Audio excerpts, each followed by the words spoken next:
Isso. Deixa eu arrumar aqui.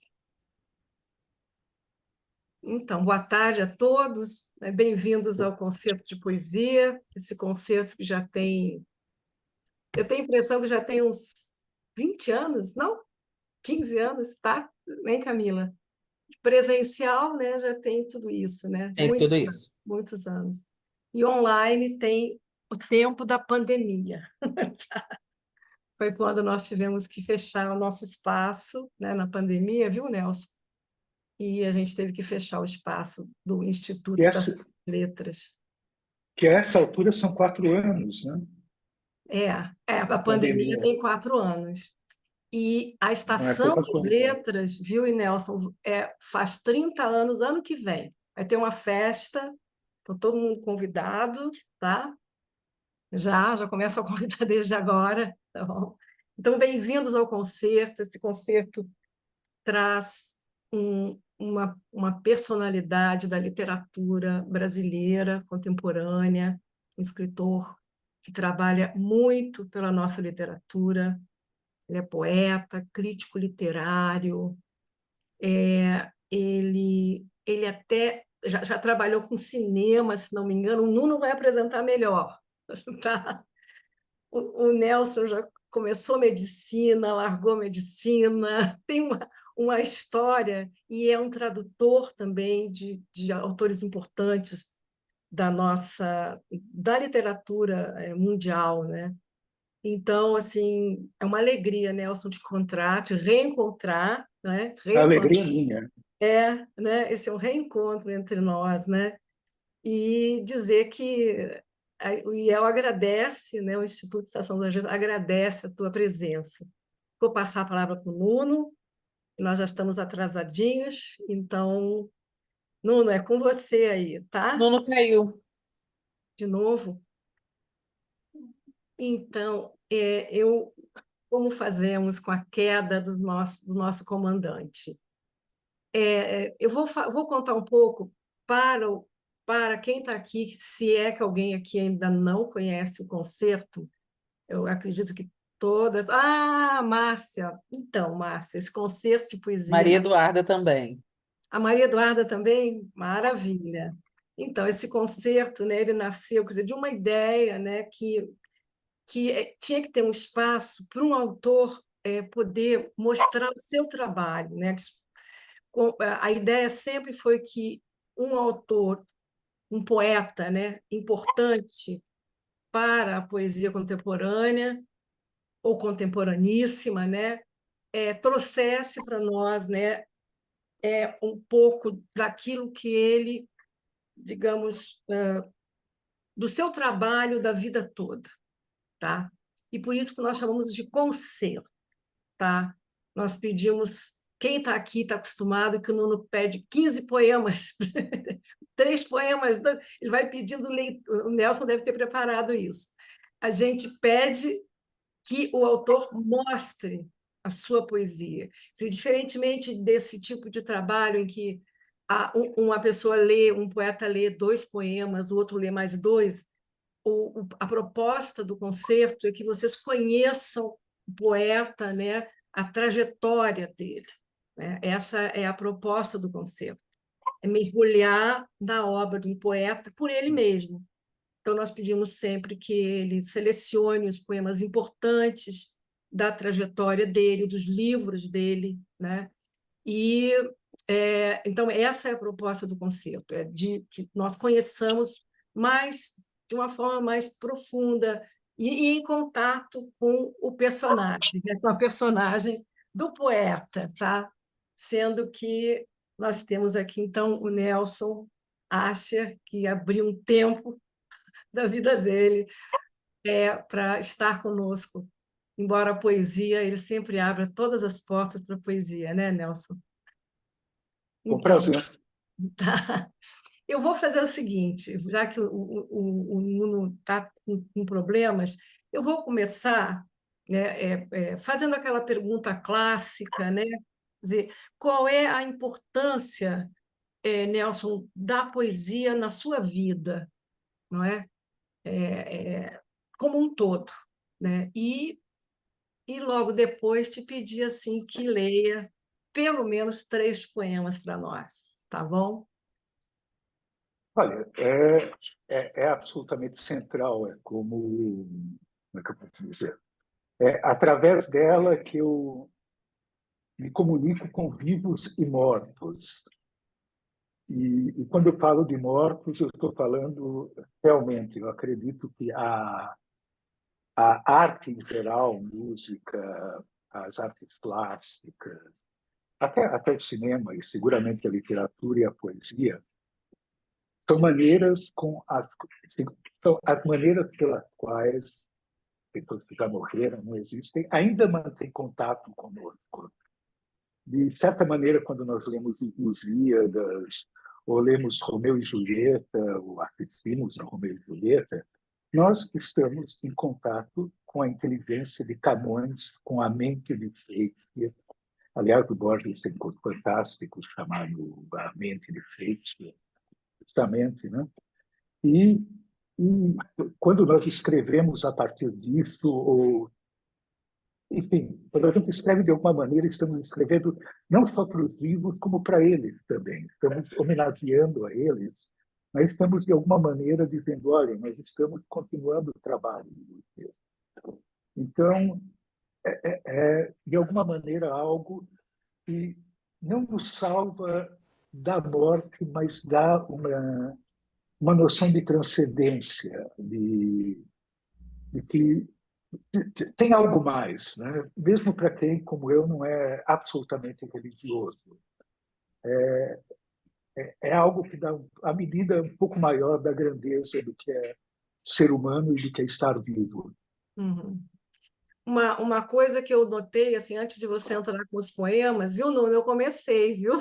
Tá, Hoje a querido? tecnologia está Tá, contra mim. Estamos eu e a tá. tecnologia em disputa aqui. É. Então, né, uma coisa que eu acompanho o teu trabalho, né, sou uma pessoa que admira o seu trabalho, sua dedicação, né, à literatura. Eu vejo que tanto o crítico quanto o tradutor, eles, quer dizer, não há separação, né? Quer dizer, é o olhar do poeta para, né, é o olhar do poeta que atravessa o olhar do crítico quer dizer, imprime também o ouvido e o olhar do tradutor, né? Seria assim também, né? Como é que fica? Olha, como eu disse, se espalha absolutamente por tudo. Porque tudo pode ser matéria-prima de alguma outra coisa. Que a gente vê, o que a gente ouve. Bom, no fundo, se dependesse de mim, eu seria músico, mas eu não tenho aptidão para isso. Hum, E posso dizer que, em primeiríssimo lugar, se tem algo que me garante um saldo positivo, quando eu bater as botas e disser: bom, o que faz ter vivido melhor do que não ter vivido é ter ouvido, é conhecido. hum, hum, E os vários tipos de música, meu gosto é bastante eclético. E se eu pudesse ser algo mais do que um poeta, eu gostaria de ter sido músico, não um compositor, mas hum, um musicista ou um cantor lírico, né? hum. Alguma coisa assim. Ah, Como eu sou, o mais próximo que eu consegui chegar foi lidar com as palavras e ver nas palavras algo mais do que a simples coisa comunicativa, que obviamente é grande, é fantástica, mas, como sempre, há algo maior, algo que não é mais importante, é uma outra coisa que está lá o tempo todo quando a gente fala e no qual existe sensibilidade, beleza e, de novo, transcendência. E se a uhum, gente acha aquilo e consegue passar aquilo para as outras pessoas, elas talvez sejam capazes de ver que quando elas falam, elas não estão só falando, né? Elas estão fazendo mais do que isso. uhum. Nuno, eu vou fazer uma pergunta para o Nuno. Você está sentindo um problema no som aqui do Nelson? Ou sou eu que estou? Se está tudo bem com o som? Tem um. Um ruído? Parece que tem um ruído, mas eu estou conseguindo escutar bem, com uma espécie de chiado, assim, não é É um isso? chiadinho, Chiadinho também, junto com a voz, talvez. talvez. Será? Eu posso tentar trocar de fone de microfone? Porque quando for falar poesia é bom, né? Não, E as palavras inteiras todas, né?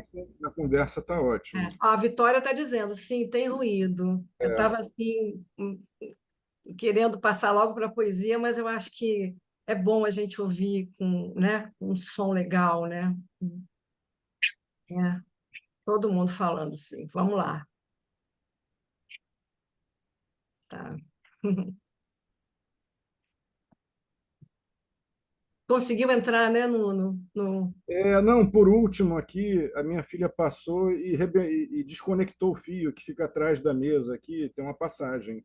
Ela chutou o fio, eu tive que fazer tudo de novo. Enfim, Alô, vocês estão me uma ouvindo? odisseia, uma odisseia. Vocês estão ouvindo? Agora, Bem, agora muito está bem, bem. muito bem. Está melhor o Então, som? está melhor, está melhor. Ótimo. Eu trouxe aqui uma coleção de fones de ouvido, né? Agora É, a voz está limpa, assim, está sem agora tá ruído. bom para ouvir a tua poesia, viu? É, Vamos de poema seria. Lá? agora, eu faço pergunta, Você quer fazer, tá? Que eu tinha falado com ele, ele falou um pouco sobre a tá. questão da Então, poesia. peço desculpas aí a todo mundo pelo incidente de hoje, foi atípico, mas eu queria só começar a mostrar para vocês algumas preciosidades que eu tenho aqui. Aqui, um Ponta livro, da língua. Ponta da Aham. Língua, é uma edição de poemas de 1978 a 83, né? É uma tiragem de 1.000 exemplares em São Paulo de 83, né? É um livro maravilhoso. É um livro que eu sugiro, quem puder encontrar, encontre, como assim, é uma aula de poesia. Tem aqui O Sonho da Razão, também é um outro livro excepcional do Nelson Asher. São livros pelos quais, aqui, sem nenhum favor, e que eu posso dizer, e quem me conhece sabe que eu sou um fã rendido do Nelson, eu classifico ele como mestre. Sonho da Razão é um livro pela editora 34, publicado em 93, é um livro excelente, também são aulas de como escrever poemas. E de 96, Algo de Sol, também um livro excepcional, né? Recomendo muito a vocês. Tem aqui uma reunião de 97 a 2004, parte alguma, né? Também é um outro petardo, né? Que quem tiver a oportunidade de conhecer, conheça, leia, folheie, saboreie, mergulhe. E aqui é por onde eu queria começar a pergunta, é um volume do Nelson com 124 poemas chamado Poesia Alheia. Aqui é um exercício permanente do Nelson Asher, que ele começa, segundo fontes não tão precisas, mas cabais, dizem que o Nelson começou com a tradução aos 14 anos ali, né, conversando com Paulo Ronay, segundo boatos que circulam nos meios da poesia. E eu queria que você começasse a falar sobre isso, Nelson.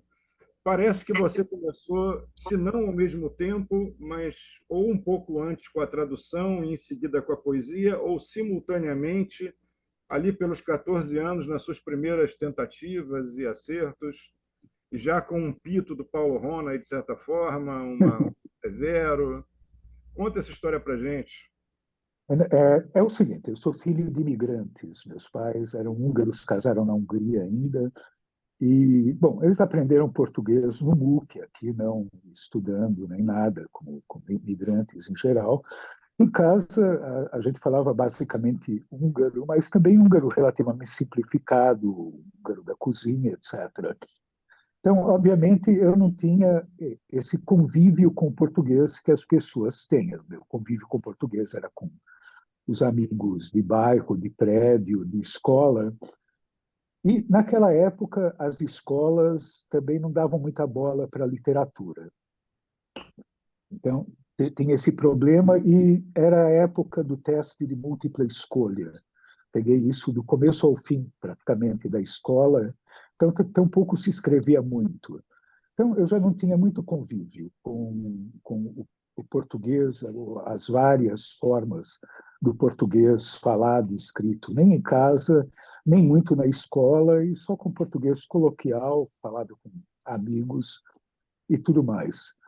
Agora, eu tive a seguinte sorte: minha mãe e minha avó, a mãe da minha mãe, elas eram grandes contadoras de história, quando eu ainda não sabia ler, e contavam histórias toda noite, né?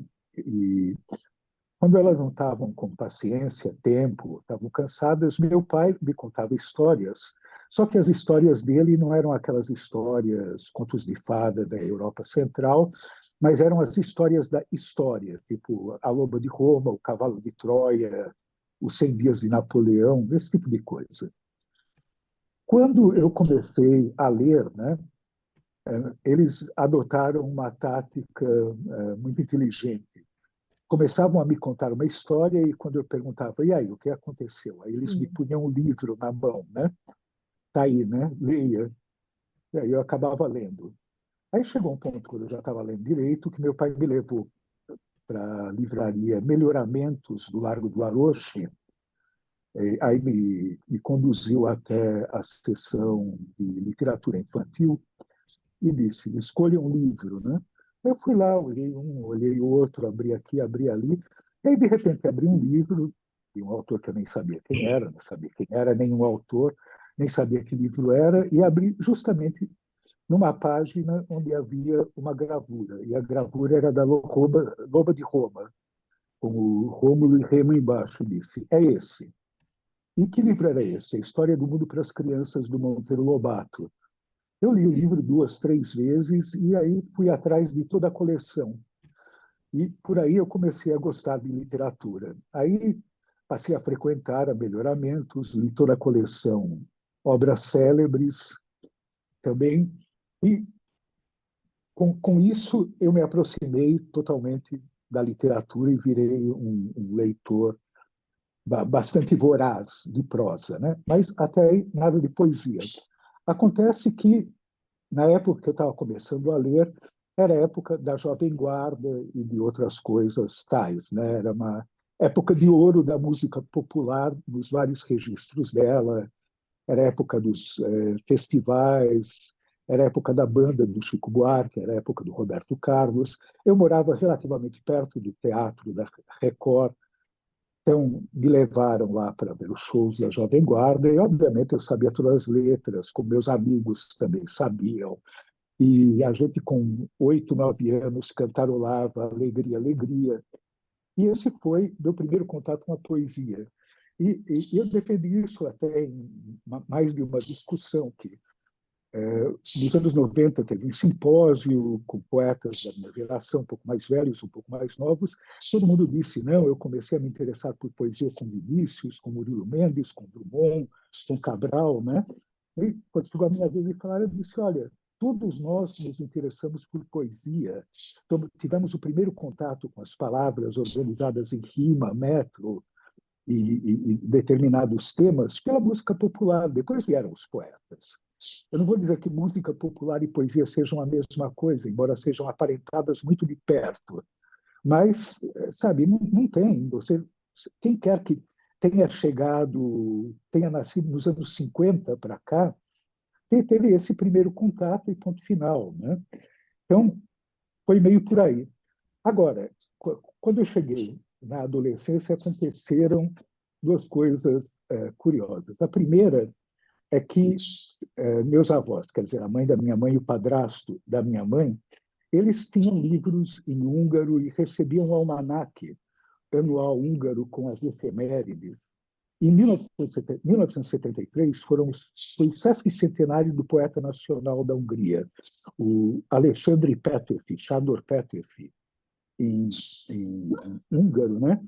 E lutou na guerra de independência que acabou sendo derrotada pelos austríacos e russos em 1848-49, portanto ele morreu com 26 anos, era de 1826, e ele é a figura máxima do romantismo húngaro.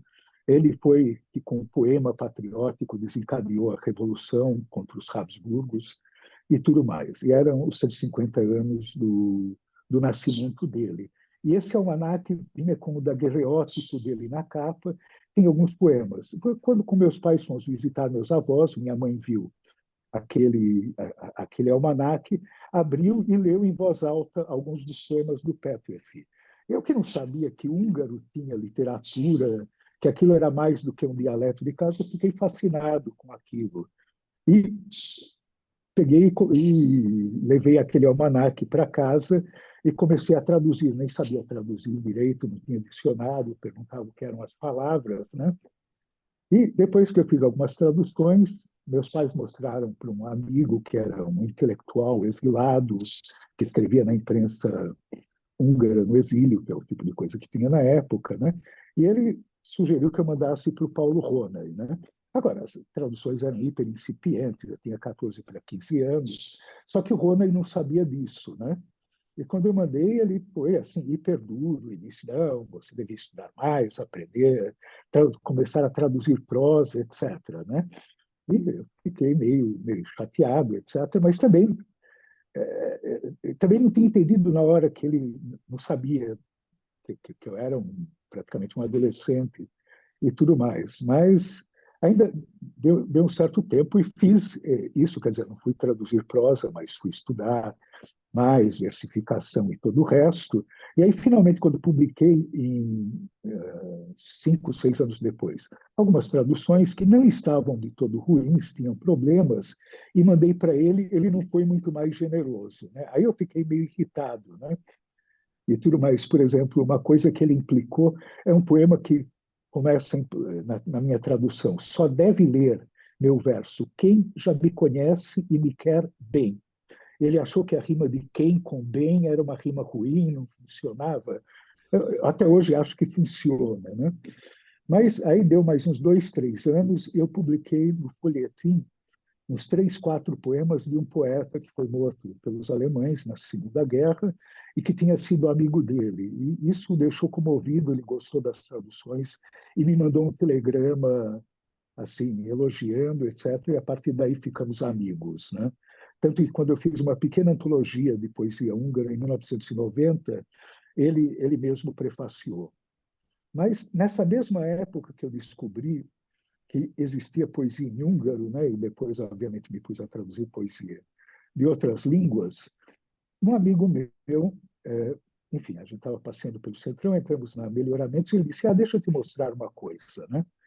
E ele fomos lá ver o volume me mostrou o volume da poesia completa do Fernando Pessoa e um poema chamado Datilografia, que é o poema o tic-tac instalado da máquina de escrever. Eu fiquei fascinado por aquele poema, ainda mais porque o negócio da minha família era fabricar fitas impressoras para máquina de escrever.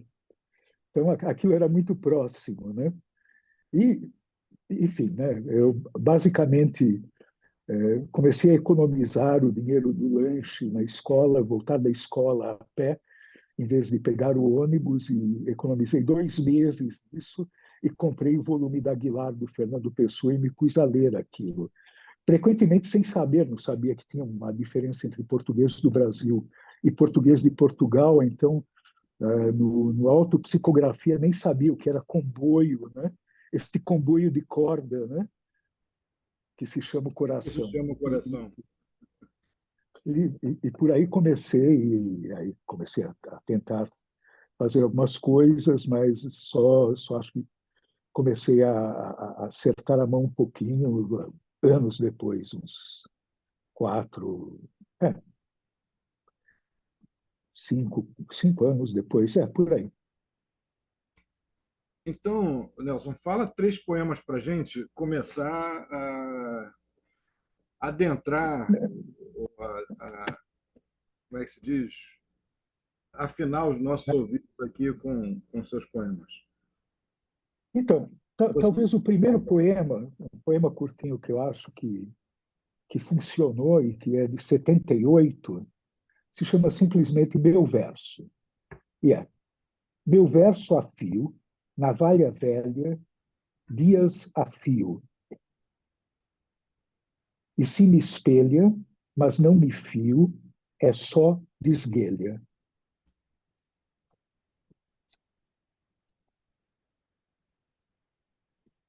Aí o poema que é a coda, Balgo de Sol,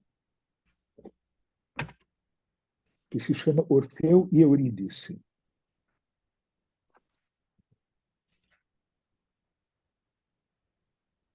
Não, desculpa, que está na versão, eu mudei depois, não na versão corrigida. Então vamos para outra.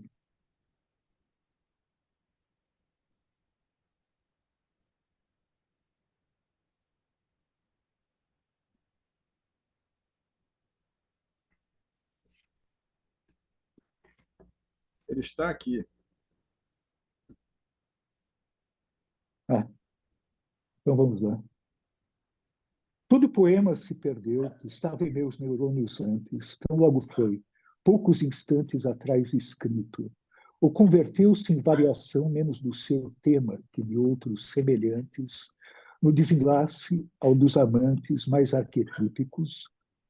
Sobe ele um pouco, por favor. Orfeu perdendo Eurídice ao olhá-la, e a página, sem traço algum do que imaginei, parece a vala comum, de quanto seja oriundo, da inspiração que é sempre rala, o esquecimento que é sem fundo.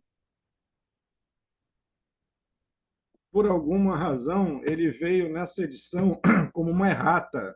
É uma folha solta que não. Exato, porque tem a versão, a primeira versão eu corrigi, tinha mandado, mas eles, quando imprimiram a editora, não pôs, né? E, É isso, ele veio, não consta do índice e veio como errata encartado. deixa eu abrir aqui.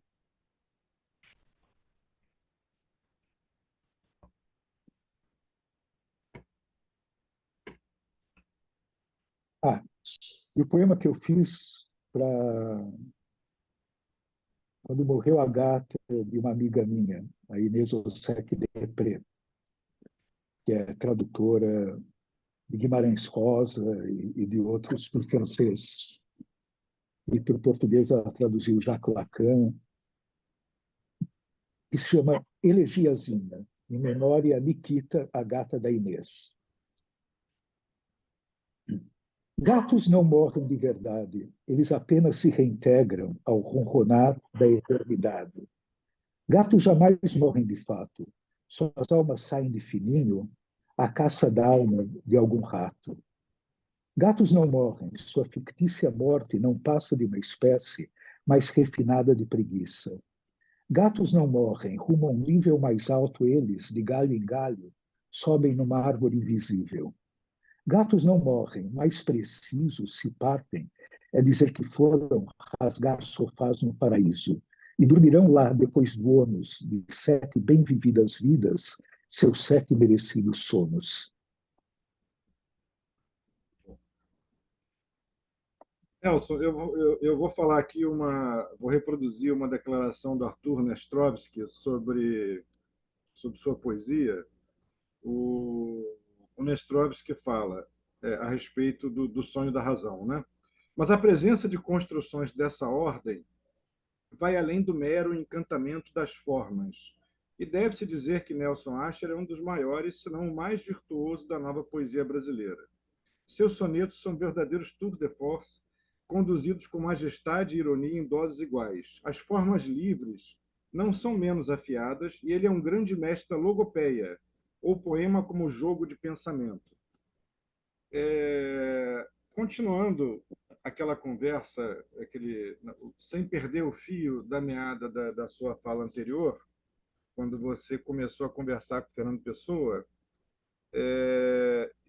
eu gostaria de saber, e acho que todos nós aqui, com quem você dialogava, qual era, quem eram os seus companheiros e companheiras de diálogo na sua formação como poeta nesse momento, naquele momento, né?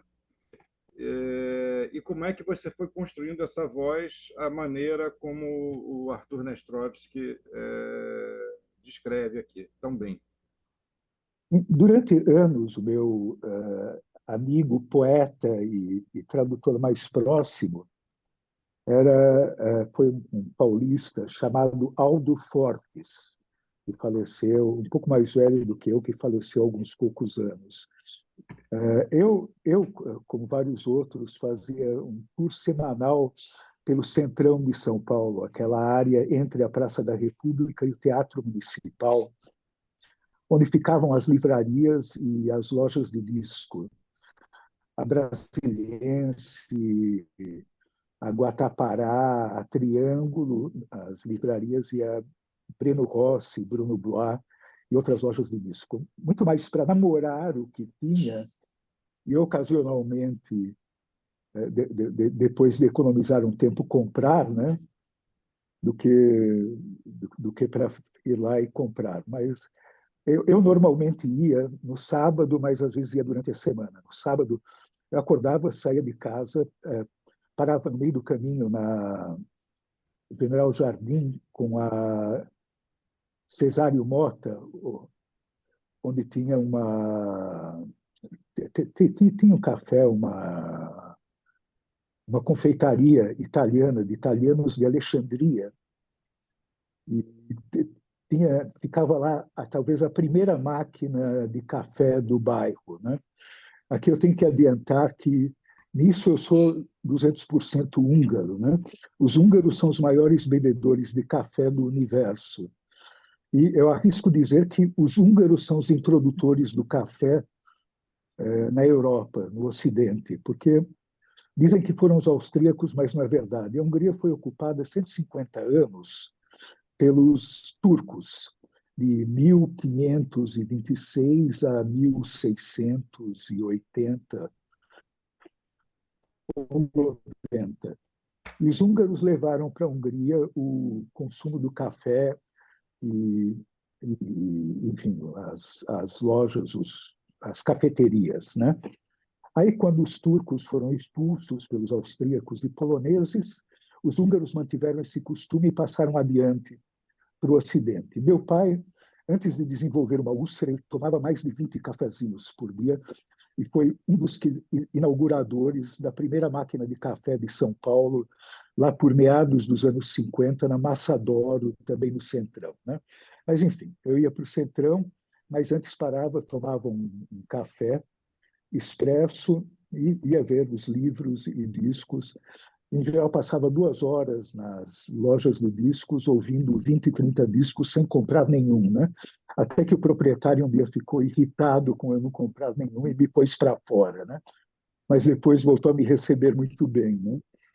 Bom, foi numa dessas incursões nas livrarias, que na Livraria Guatapará, que era uma livraria pequena, numa galeria entre entre a 24 de Maio e a Barão de Itapetininga, e era uma livraria que tinha os livros mais caros da Faber and Faber, os Cantos do Ezra Pound, a Poesia Completa do Eliot e essas coisas, né, que a gente só ficava vendo e babando, porque eu conheci o Aldo Fortes. E aí ficamos papeando e descobrimos que tínhamos gostos comuns, né? E aí a gente passou a se encontrar e isso devia ter 16 anos, eu devia ter uns 20, né? E algum tempo depois eu passei a visitá-lo, ele morava em Osasco.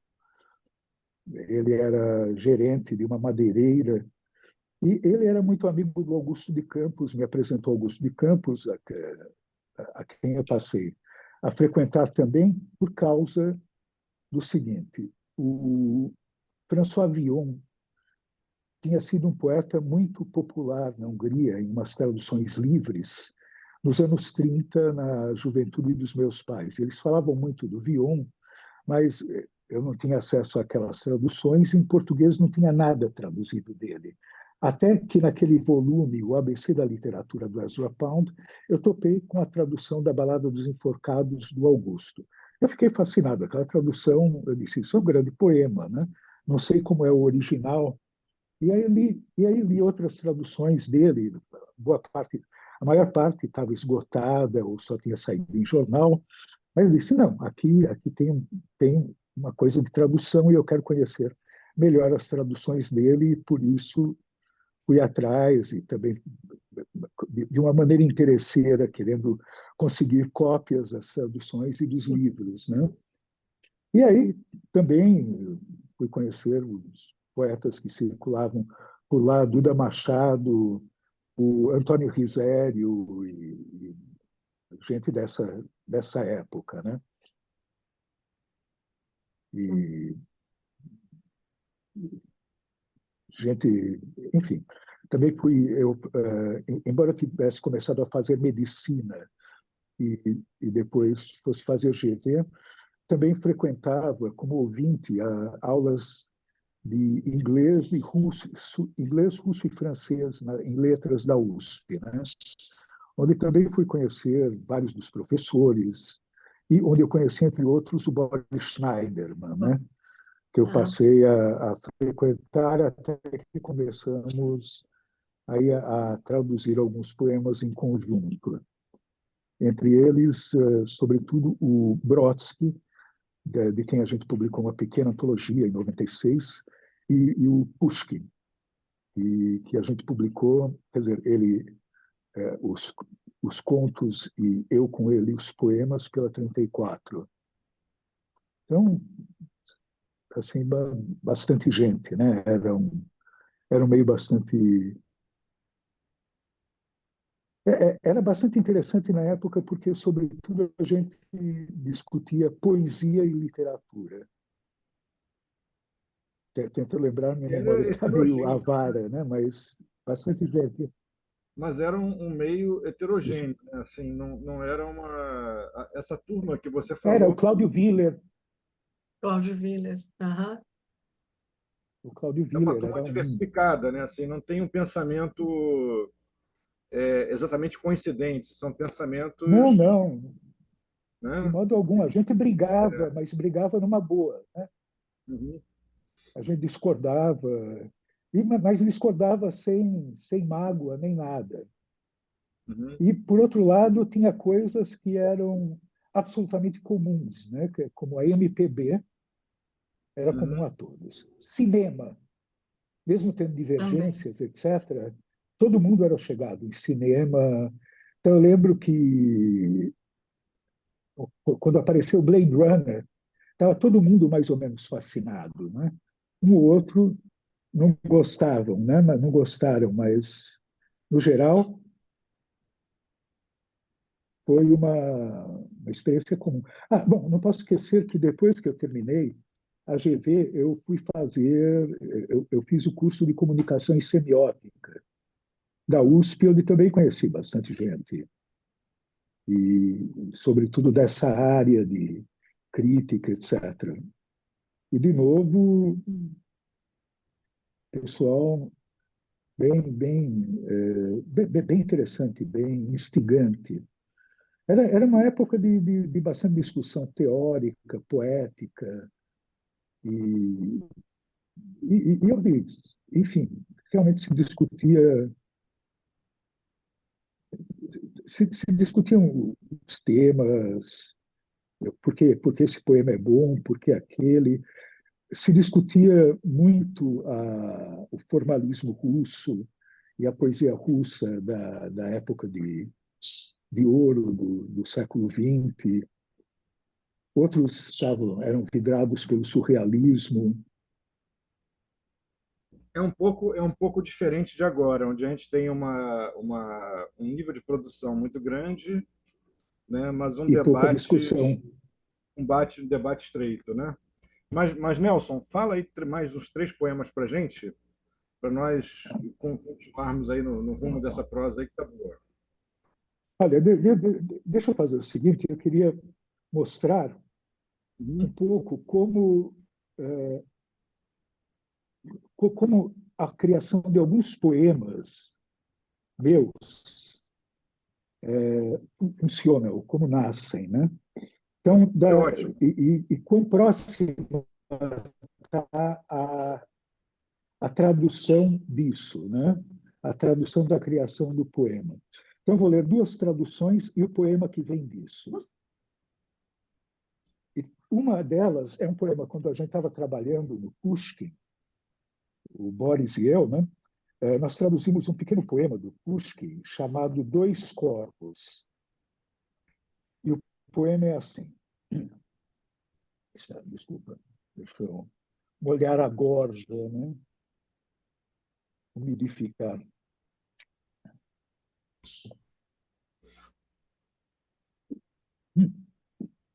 Sebastião Chua-Leite. Ah, Era o conheci muito, Sebastião. escrevi dos primeiros artigos que escrevi sobre poesia brasileira longo foi sobre ele. Enfim, dois corvos, Pushkin. Corvo junto a um corvo pousa, corvo e corvo puxam prosa. Onde é que acharemos nosso prato pronto para o almoço? Corvo ao corvo então responde: Veja, corvo, já sei onde. Lá no prado há um cavaleiro morto à sombra de um salgueiro. Quem fez isso e que razão o impeliu? Só seu falcão, seu corcel e noiva tem a resposta, mais ninguém. Seu falcão foi enxotado, seu corcel leva o culpado. E sua noiva aguarda o noivo, não o morto, mas o novo. Esse é o poema do Pushkin. Depois de traduzir, eu fui ler mais sobre ele e fiquei sabendo que esse poema era uma versão livre que o Pushkin fez de uma antiga balada escocesa anônima do século XV ou XVI, o que eles chamam de Baladas da Fronteira, escrita em escocês, né, naquela versão do inglês, que é o escocês. E se chama Os Dois Corvos. Sozinho eu caminhava quando ouvi dois corvos conversando. Um disse ao outro: Em que lugar a gente agora vai jantar? Junto da cerca viva do horto, vi um cavaleiro que foi morto. E disso ninguém sabe nada, salvo seu cão, falcão e a amada. O falcão voa atrás de um bando de aves, o cão está caçando. A amada abraça um outro amante, proponho, pois, que a gente jante. Você se aninha em seu pescoço, eu como um olho azul do moço. E a gente mais tarde decora o ninho com sua mecha loira. Muitos entoam-lhe lamentos, sem saber onde jaz. Só ventos soprarão sobre sua alvalçada, quando estiver já descarnada. Bom, o poema que vem disso, né?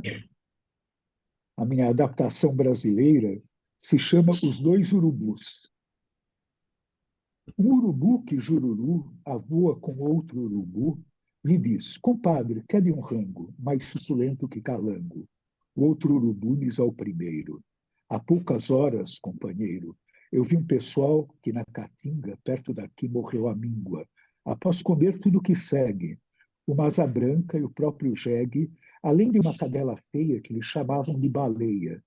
Do que terão morrido, como diria em seu famoso tomo, que também trata de um sem-teto, João Cabral de Melo Neto, quer de emboscada, fome e doença, não faço ideia não, paciência. O charque ali será polpudo se os vermes já não roeram tudo. Mas, por incrível que pareça, se os urubus chegam depressa, vivos que estão os retirantes, comem os dois urubus antes. Beleza, Então, maravilha. tem vários poemas, sobretudo alguns recentes, que nasceram meio assim, né, de respostas e diálogo com poemas estrangeiros. Inclusive poemas estrangeiros que eu não traduzi, só li, né? Ou outros poemas nacionais. Então, tem um que nasce de um diálogo, de um poema com do Drummond, outro de um poema do Martin Kodash, das Cantigas de Amor, e por aí vai. Mas leio mais algum? Ou... Espera aí. Então, eu Citando queria, aí. sobre isso, eu queria te fazer uma pergunta. Tá? Quer falar, Diga. Suzana? É que tem Não, não, mais um poema para ele ler. Ah, então, por favor, lê mais um.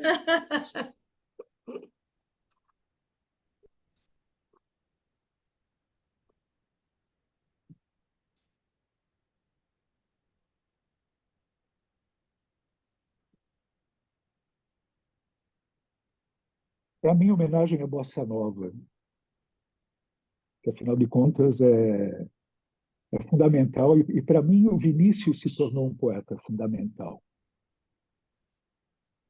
Eu acho que uma das coisas das quais me orgulho é de ter insistido na alta qualidade do Vinícius desde os anos 90. Não tão cedo, mas quando ele ainda não estava tão em alta, e ficar enchendo o saco dos críticos, de outros críticos e professores, dizendo que o Vinícius não ficava nada a dever ao João Cabral ou ao Drummond, quando eles todos achavam, não, você está louco, né? Ele é um poetinha legal. E o Vini tem mais, né? O Vinícius é nosso grande poeta amoroso. É engraçado porque a poesia, a melhor poesia brasileira é das menos amorosas que existe. Assim, Murilo Mendes, Bandeira, Drummond, Cabral falam muito pouco veementemente de amor, né? E o Vinícius não, ele é um grande poeta amoroso. Mas vamos lá, o poema se chama Saudade. Posto que nem é de bom tom falar sobre a tristeza insossa, cujo vai-vem, quando se apossa, de mim me embala como o som sem fim das ondas do Leblon, dispondo-me a curtir a fossa a sós, pus na vitrola a bossa nova de João Vinícius Tom, menos para ouvir o que ela tem, porque talvez já nem me agrade a ausência, tanto faz de quem, do que para quê. Pouco à vontade, meu coração se enche, se bem que sou protesto de saudade. Você pode repetir esses últimos versos? Porque talvez já nem me agrade a ausência, tanto faz de quem, do que para quê. Pouco à vontade, meu coração se enche, se bem que sou protesto de saudade. Lindo isso. Saudade super bem colocada, né? Não dá Difícil para falar escrever em saudade, né? português. Saudade é Uhum. uma palavra difícil de usar, né? Não, totalmente, né? Né? É a nossa grande palavra, né? É a nossa grande palavra, é a mais difícil de usar, eu acho. Inescapável e que é uma armadilha. De É. difícil aproximação. Desculpa? Mas, Nelson, eu Oi. vou ler aqui uma outra declaração sobre sua poesia para poder introduzir o que eu gostaria que você falasse. Os poemas de Asher equilibram-se entre a sintaxe rebuscada, sem ser pedante ou gratuita, e a composição rigorosa, que utiliza metro e rima de modo virtuoso. É do Fernando Rodrigues, no Correio Brasiliense. A gente nota, quer dizer, pegando esse seu livro na ponta da língua, que reúne poemas de 78 a 83, você já pratica essa aproximação rigorosa das chamadas formas fixas, que, do meu entender, de fixas não tem nada, mas convencionou-se assim chamá-las, né? E aprofunda esse caminho nos livros seguintes. É, na, salvo melhor juízo, na contramão de uma tendência que vigorava na época de que quando a partir do lançamento daquele livro da Heloísa, o 26 Poetas Hoje, né, que foi em 76,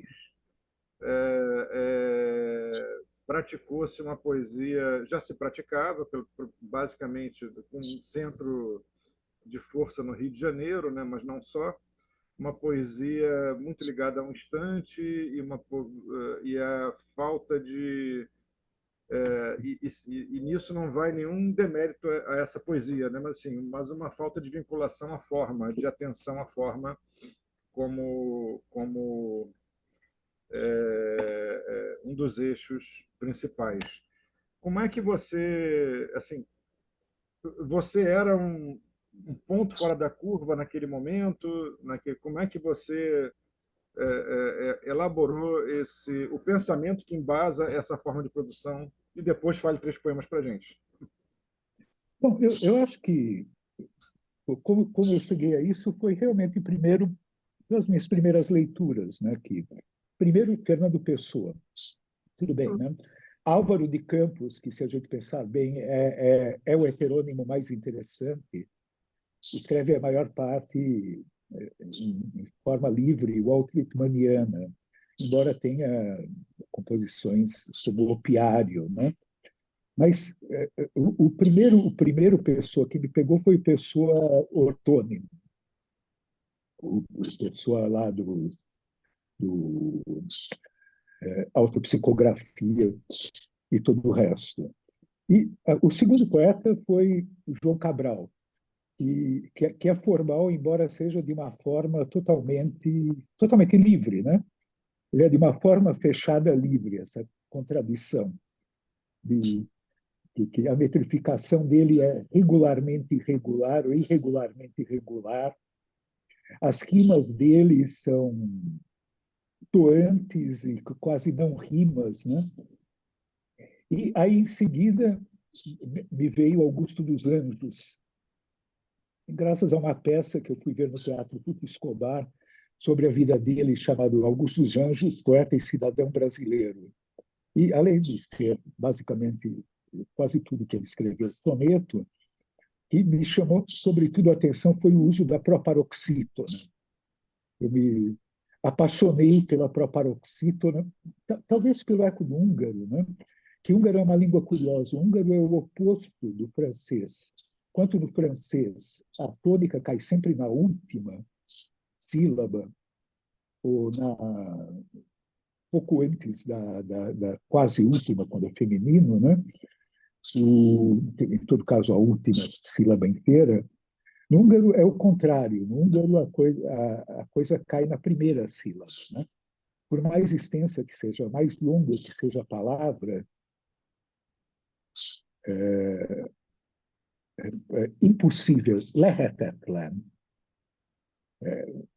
Cai na primeira, né? Então, talvez seja achar essa musicalidade húngara em português que tenha me atraído. Então, esses poetas, obviamente, criaram esse gosto. A música popular tem esse lado, né? A música popular, ela é metrificada, ela é rimada. E olha só que interessante. A música popular, ela é mais conservadora do que a poesia. A poesia não apenas é escrita, a maior parte da poesia atual, em verso livre e não rimado, como ela é escrita normalmente na língua do você, não na língua do tu. E ela não admite coisas como inversões e todo o resto. Já boa parte da música da MPB é escrita na língua do tu, ela é escrita numa língua mais formal, claro, é toda rimada e toda metrificada, e ela admite coisas como os olhos teus. Se você escrever num poema os olhos teus, é cafona. Ou, ou é satírico, né? Não dá para dizer os olhos teus. Uhum, com certeza. Os olhos de você, os seus olhos e tudo mais. É isso quando a gente tem essa velha briga, né? Se letra de música é poesia ou não, né? Eu digo, sob certos aspectos é óbvio que ela é, né? Mas por outros, se você puser 10 textos de MPB e 10 textos de poesia, você vai ver que tem essa diferença. Você vai dizer, mas aqui tem poesia moderna e tem uma poesia arcaica, esquisita, né? Porque essa poesia está toda escrita, rimadinha, metrificada, com inversões babacas, etc., né?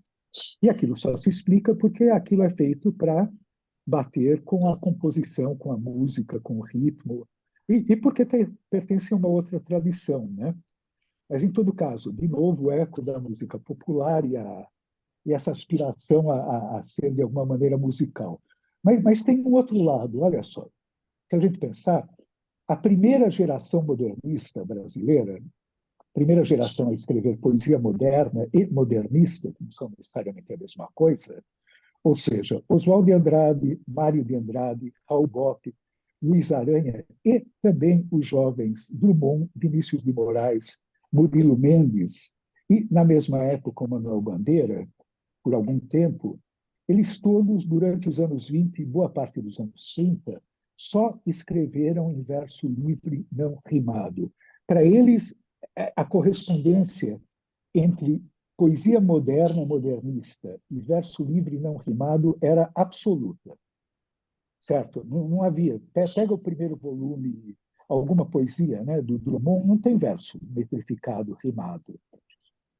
Mário de Andrade praticamente não escreveu nada assim, acho que na trajetória dele inteira. Oswald de Andrade seguramente não, e por aí vai, né?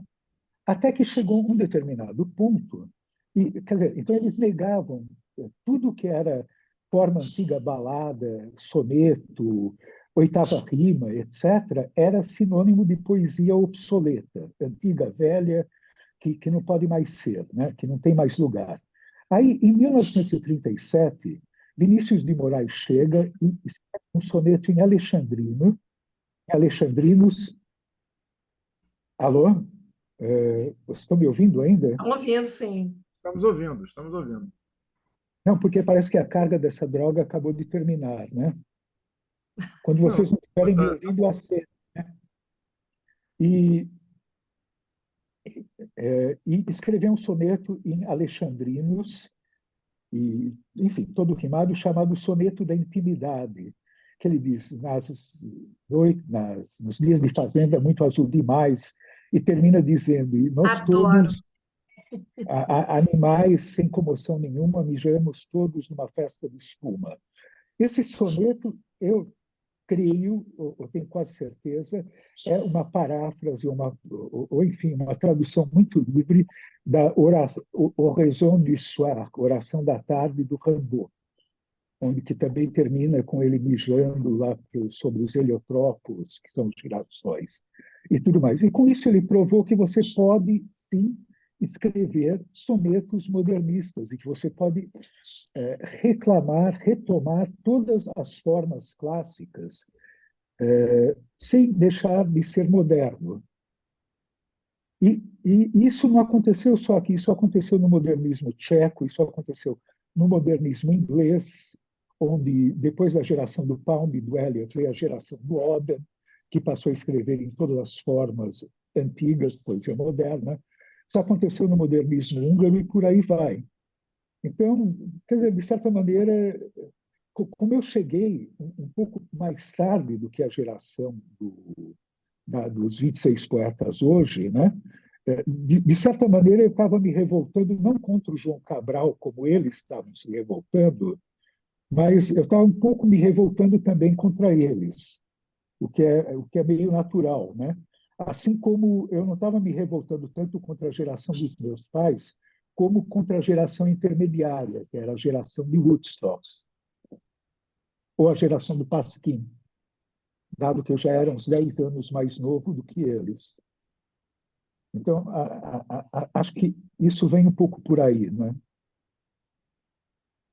Já estava um pouco distanciado da revolta. Tem essa dinâmica de que cada geração se revolta contra a geração anterior. E a geração anterior, para mim, eram eles. entendi. Eu queria um desdobramento disso, mas fale 3 poemas para gente, para depois a gente desdobrar esse assunto. Tudo de Vamos três ver em aqui. três, É, Nelson. Eu queria até comentar alguma coisa depois disso tudo que você falou. Então, bom, vou ler um pouco mais longo, que se chama Manhã. Tomado que eu estava pelo trabalho a contragosto, não sei se me causava mais prazer ou mais desgosto, o raio que arranhava, arisco que nem gato, o meu rosto. Obsesso que eu estava em meio do que fora posposto, não sei o que me parecia, mais anjo ou mais encosto, o raio com que se irritava, alérgico, o meu rosto. Imerso que eu estava, menos no breu que num aposto, não sei se vinha da manhã ou viera do sol posto, o raio, inseto que picava com seu ferrão meu rosto. Absorto que eu estava neste período composto, não sei nem se era já vinagre ou era ainda mosto, o raio cinto que a janela filtrava no meu rosto. E exausto que eu estava deste afã de que não gosto, só sei que dissolvendo o estado acima em seu oposto, o raio frio me descera como suor meu rosto. Uhum. Agora, dois sonetinhos curtos. Um chamado soneto. Fiz o que não devia, o que devia, não. Compus uma canção sem letra ou melodia. À meia-noite ardia meu sol que, sem razão, legou-me de antemão trevas ao meio-dia. Nelson, E você foi. pode começar e ler um pouquinho mais devagar, Ah, ok. tá? Fiz o que não devia, o que devia, não. Compus uma canção sem letra ou melodia. À meia-noite ardia meu sol que, sem razão, legou-me de antemão trevas ao meio-dia. Enquanto lia tudo, que não dizia nada, ouvindo na calada da noite um eco mudo, pensava sobre tudo e pouco sobre nada. Uhum. Um outro que é um pouco uma homenagem ao Fernando Pessoa é isto. Estou, mas onde? Quem é que existe? Entrei sem visto e até que o bonde chegue imprevisto, brinco de esconde, esconde. É isto? Ninguém responde. Durmo desperto em desconcerto quando o consigo, me desacordo do desacordo de um si consigo. Uhum. Suzana, você quer falar? Você queria comentar alguma coisa? Comentário muito em cima do que ele vinha falando sobre o fato de, a, quando você fala das formas fixas, né? E tem todo um olhar, né? Como se a forma fixa ela fosse ultrapassada, principalmente né? No modernismo, né? Na época do modernismo. Mas eu acho que até hoje, né? E acho que a grande questão não é a forma fixa, é ela não se transformar numa fórmula, que a maioria faz. Quer dizer, depois nós tivemos assim, centenas de sonetistas, né? Eu me lembro Mas tem razão, é, é que o pessoal fala, né? Que a forma vira forma, isso, vira forma, exatamente, né? fórmula, né? Não, Né? claro. E, não, e é por isso, por exemplo, os ingleses, né? Chegaram a um ponto, lá se escreveu muito mais poesia do que aqui, onde eles simplesmente rejeitam as quimas tradicionais.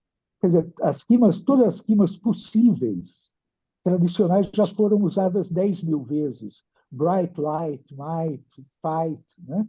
Não tem como usar de novo essas rimas.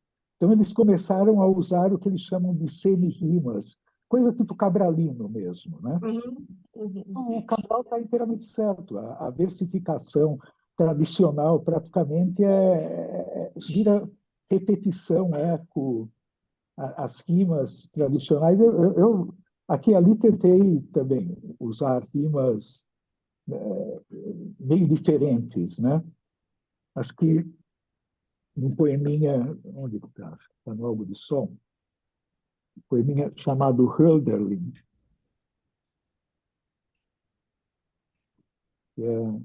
E realmente,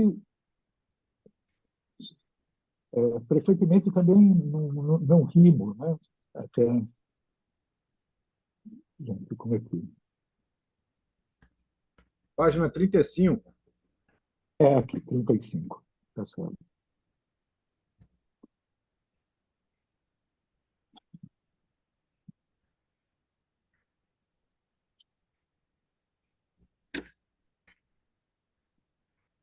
Então, ó, as rimas aqui, eu estou com ele em mãos, obrigado. Não, para o pessoal Ah, também. ok. Hölderlin, para meu grande amigo, finado, infelizmente, Antônio Medina Rodrigues, que foi meu professor no colégio e meu mestre, continuamos amigos por muitos anos. E eu tive a honra de escrever a orelha para a tradução do Hölderlin que ele fez para a editora Iluminuras. Luz não se vê tão límpida quanto, inundando a casa, aquela que extravasa fugaz de qualquer lâmpada que de repente exalte-se e atinja por um átimo à beira do blackout mais último seu ótimo. Cega ao fulgor a orelha, talvez capte de esguelha um ultrassom que esgarçador como um lamento, provém do filamento no afã de se queimar. Então, aqui usei rimas como límpida com lâmpada, exalte-se com blackout, átimo com ótimo, o esgarçador com o queimar, e, enfim, a gente tenta, né? Uhum. Tem uma Como coisa diz, que...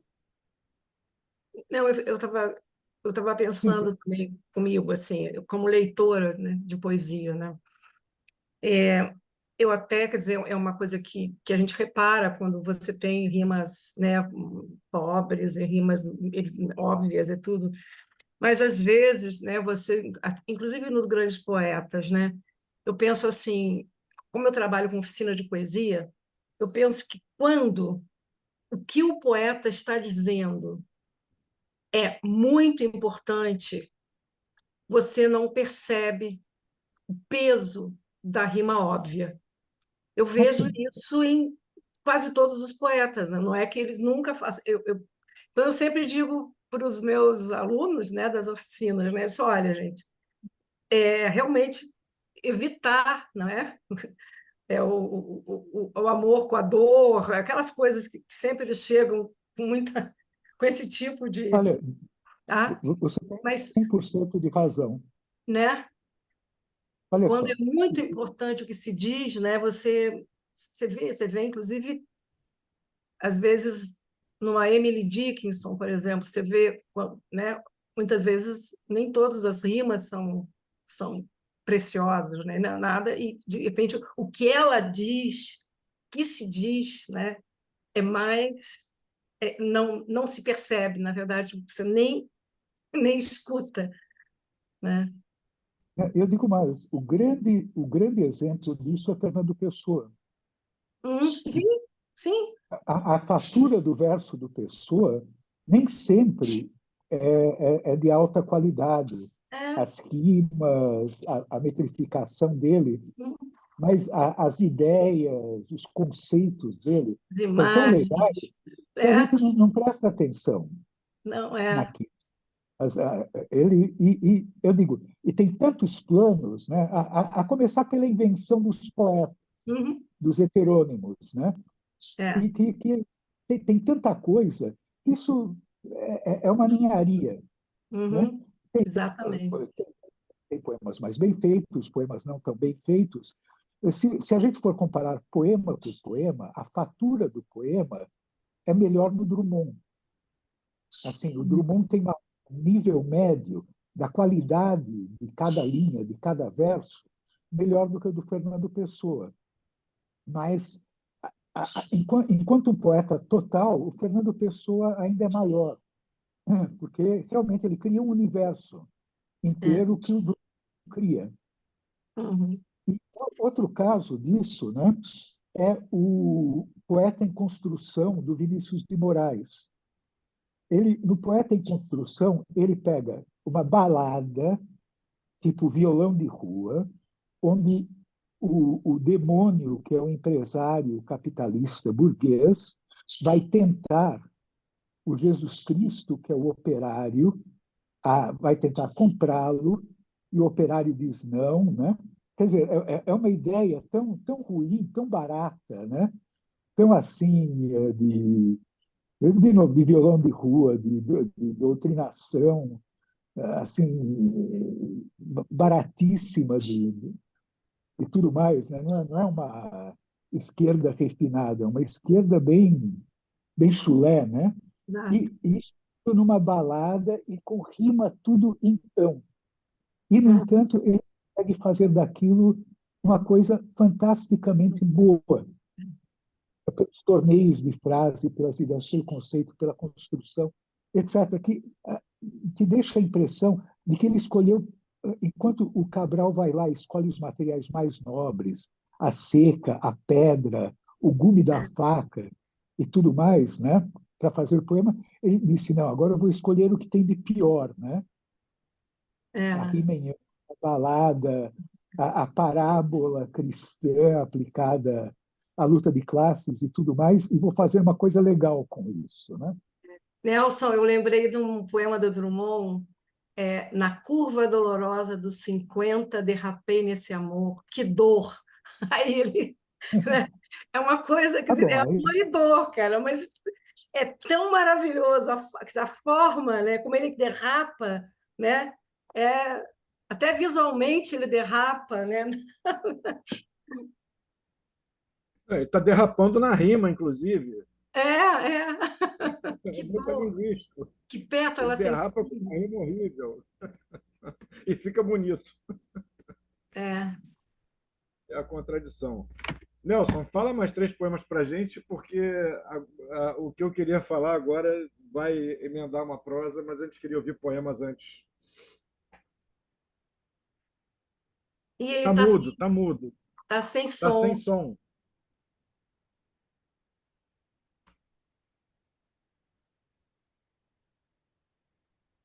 Nossa, vai ter que trocar, eu acho, de.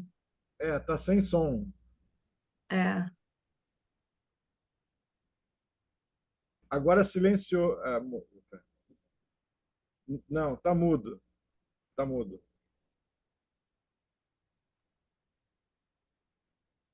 Não, tá mudo. Hoje, o ascendente dos poetas está contra a tecnologia. Acho que é isso. Que começou comigo, agora enveredou pelo Nelson. Né, Camila? Verdade. Temos que ver o mapa astral aí dos poetas, porque Não tá. é?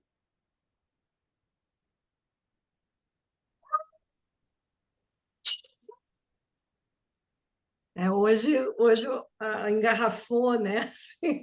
Deu uma turbulência, turbulência Ai, tecnológica. ai.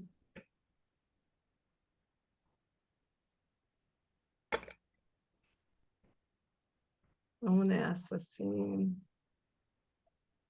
Então, a gente tem Eu acho que uma é, camada a é. mais de interpretação da poesia do Nelson com essa sua menção a esse fato, né, da Aham, poesia. aham. Não É, sei Muito se ele legal. já está, se ele já está com o som. Eu não estou ouvindo a voz dele. o Ricardo Né, Silvestrin falou aqui que ele é filho de húngaros também. Qual, isso. Ricardo? Salve, Ricardo. Ó, Nelson, tá mudo ainda. Não estamos te ouvindo, não estamos te ouvindo. É Se você melhor ele entrar pelo tirar celular, fone. se você entrar pelo celular e tirar o fone, talvez, acho que resolve, não?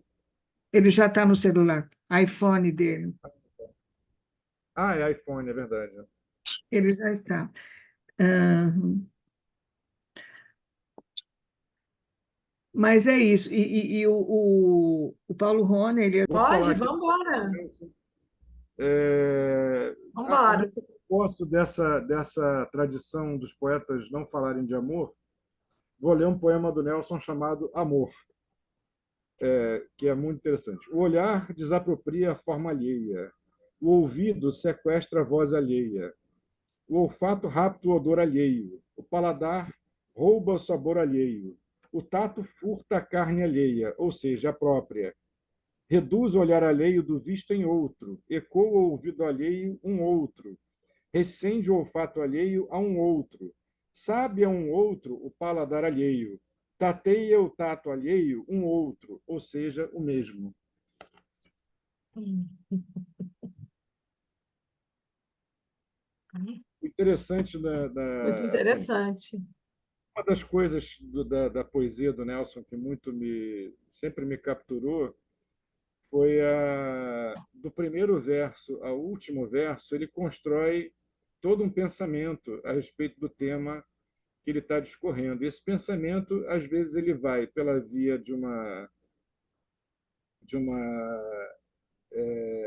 racionalização, né? Como nesse aqui, ele vai descrevendo, e às vezes esse pensamento é construído por uma descrição sensorial. Mas é sempre um pensamento que está no fundo, e às vezes começa na primeira palavra e termina na última palavra,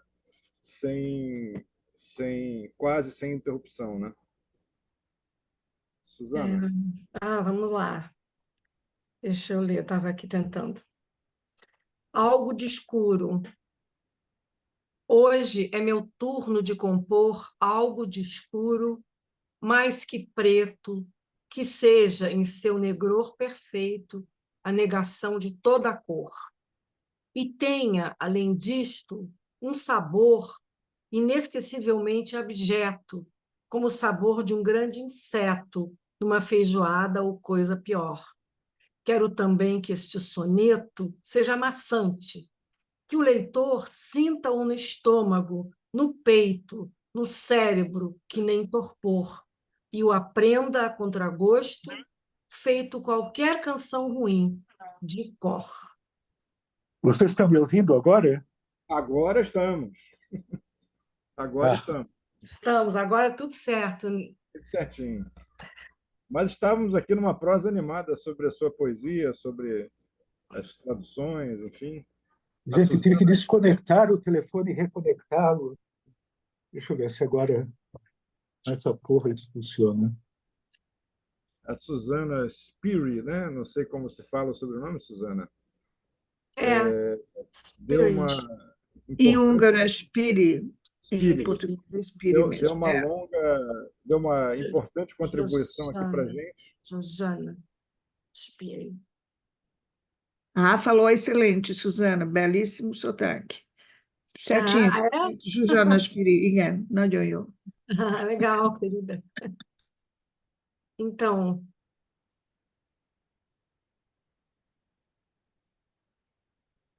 Nós estávamos prontos para ouvir 3 poemas, Nelson, seus.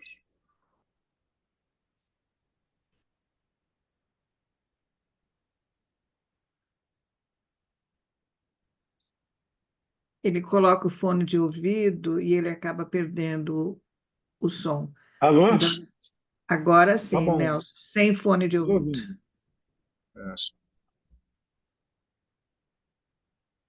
Não, agora com fone. Alô? Oi, estamos ouvindo. Vocês estão me ouvindo? Estamos? Ótimo. Tudo bem. Ah, tecnologia dá um trabalho. Desculpa. É assim, hoje o São João da Namastê. tecnologia não tá, é, não tá colaborando com a hoje gente desde o realmente o começo. bicho pegou aqui. Não, eu digo que as duas Mas, piores coisas que inventaram, né, foram na tecnologia o user-friendly, né, que não é nada friendly, e a gente é, acaba não sabendo como lidar com a coisa, e enfim, né, ficamos aí perdidos no deserto quando a coisa não funciona, né? E a outra a gente coisa, se por mete incrível que nesse limbo pareça, porque não tem jeito. Né? A e gente a se mete outra coisa, a outra coisa, né, é a sentença de morte que todo mundo acha que é uma benção, né, que é a aposentadoria.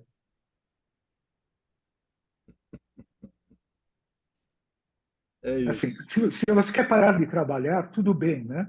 Mas não te deixarem trabalhar se você gosta daquilo que faz, ter assim, te colocarem num pijama, que é uma camisa de força, e fica em casa vendo TV, né? Quando você é, sei lá, é professor, é médico, etc., né? E essas coisas que mantêm vivo, Isso é assim, eu impensável, tenho, né? é uma ideia abominável. Para mim, não vai funcionar, não. Não, eu trabalhei em redação de jornal. A gente aprendia dos mais velhos.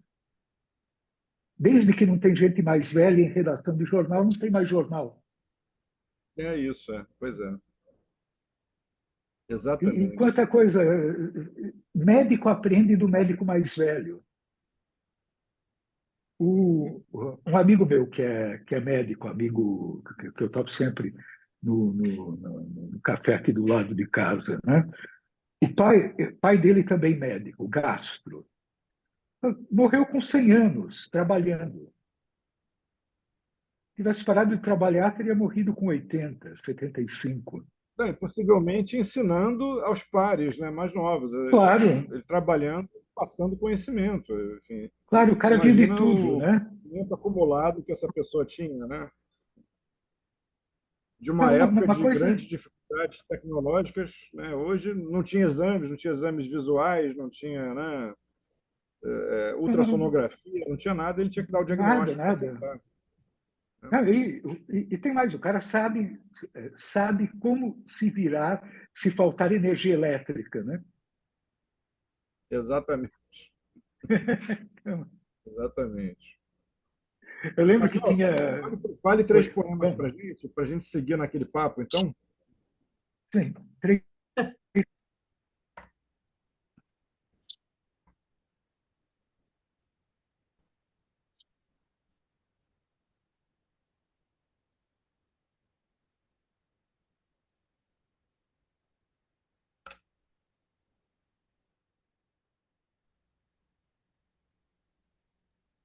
A Vitória Terra Deixa, escreveu, enquanto você procura aí, ela escreveu aqui um pequeno texto a respeito aqui do concerto. Disse ela: encantador o caminho cultural percorrido pelo poeta.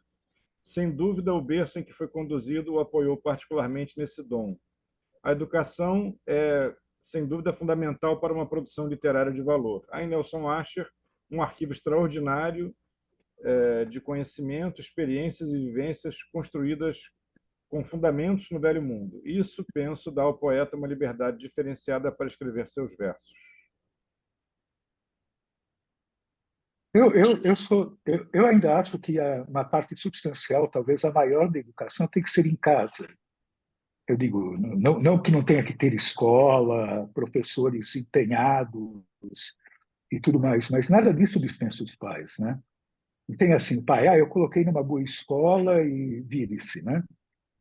Lavei as mãos. E lavei as mãos, né? Ainda mais porque tem coisas que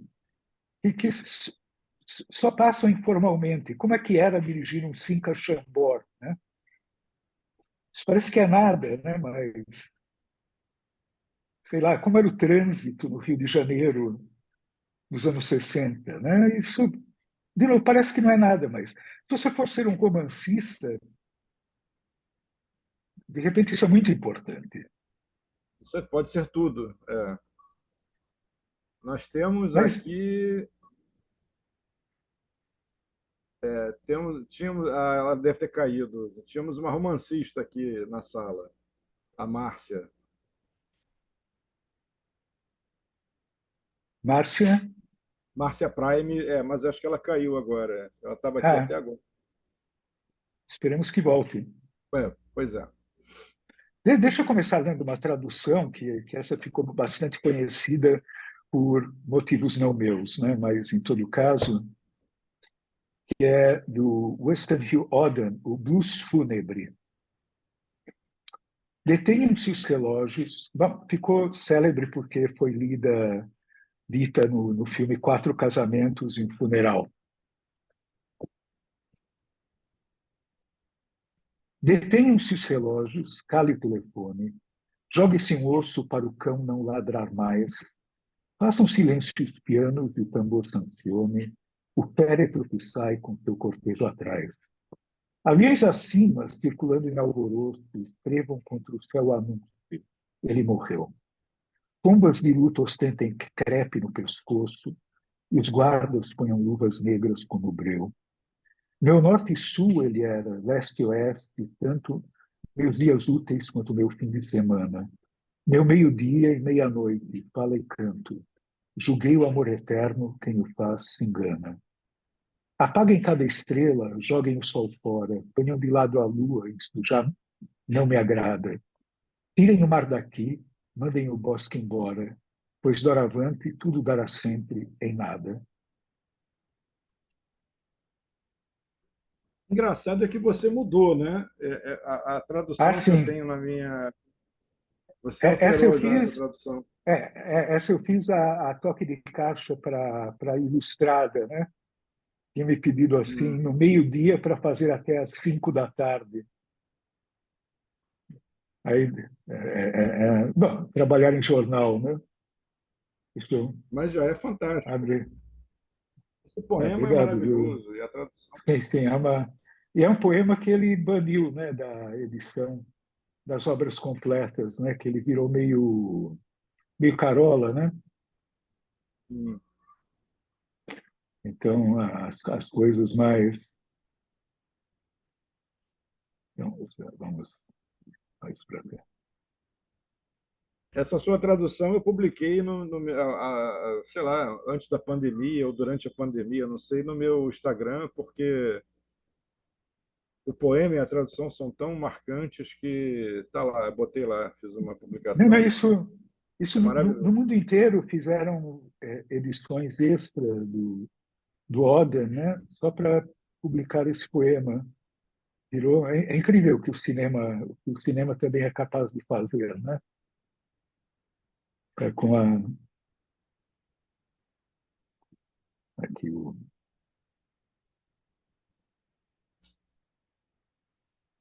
ah, enfim, esse é um poema, né?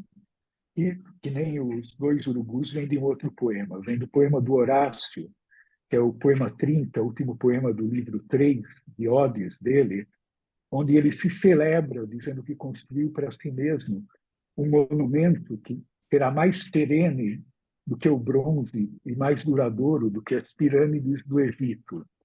É o famoso Exeg Monumentum, né? Aere Perennius. E, e o engraçado disso é que eu publiquei ele pela primeira vez, a tradução, no Poesia Alheia, como uma tradução do Horácio, e onde eu troquei as pirâmides do Egito pelo World Trade Center, né?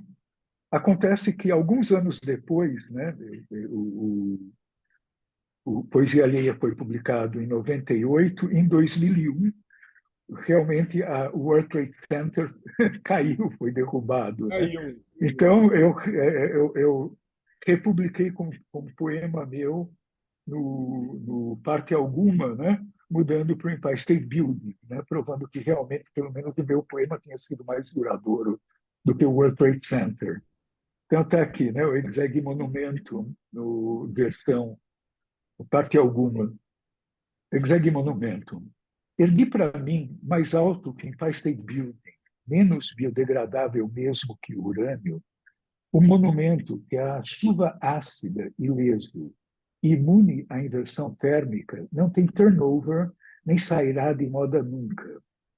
Não morrerei de todo, 50 ou mais por cento do meu ego hão de incólume furtar sua obsolescência programada, e hei de estar no quem é quem, enquanto Hollywood e seus Oscars anuais ou supermodels desfilem mudas pelas mil e uma passarelas, onde transborda infecto nosso Tietê, nas margens garuentas sempre, cujos quatrocentões votavam antanho em Jânio Quadros, lembrar-se-ão de que fui quem adaptou primeiro em Sampa ao berimbau tropicalista Horácio.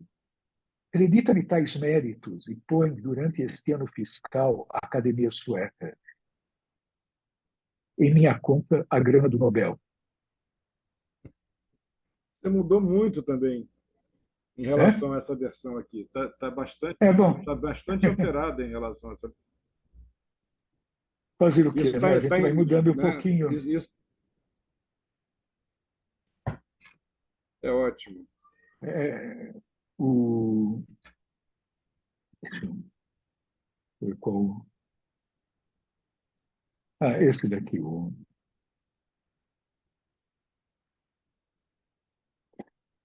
Encontros. A gente que eu encontro na rua e me sorri. O fósforo dormindo em si mesmado dentro da caixa sob incêndio. E eu lhe sorrio. A gente que encontro numa loja e me sorri. A lâmina da faca que repousa numa gaveta guarda o dedo distraído e eu lhe sorrio. A gente que encontro na garagem e me sorri. O fio se aquece na parede acalentando alguma faísca e eu lhe sorrio. A gente que eu encontro até no elevador e me sorri. A carne que está na geladeira fermenta aos poucos sua toxina e eu lhe sorrio. E cada qual de nós, descendo em seu andar, ligando o carro, salvo se acaba de guardá-lo, fazendo ou não as compras e prosseguindo rua abaixo ou rua acima, medita na segunda lei da termodinâmica. Muito bom. Obrigado. Nelson, peraí, eu peguei. Não, esse mesmo. Tem uma.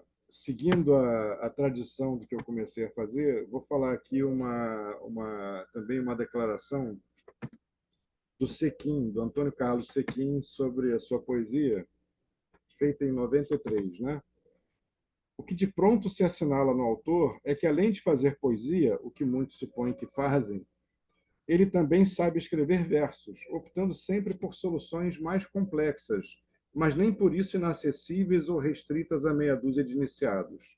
O poema, em suma, como um objeto legível, sem adesão aos chavões melódicos do verso ou ao receituário fácil do emocionalismo prêt à pleurer, né? Para a gente fechar, infelizmente, eu trago mais notícias. Nós estamos indo ao final, temos aqui de 5 a 7 minutos, mas eu queria, para a gente fechar aquele assunto, eu queria que você, se você puder, gostaria que você falasse sobre a pertinência da forma supostamente fixa, que de fixa não tem tanto,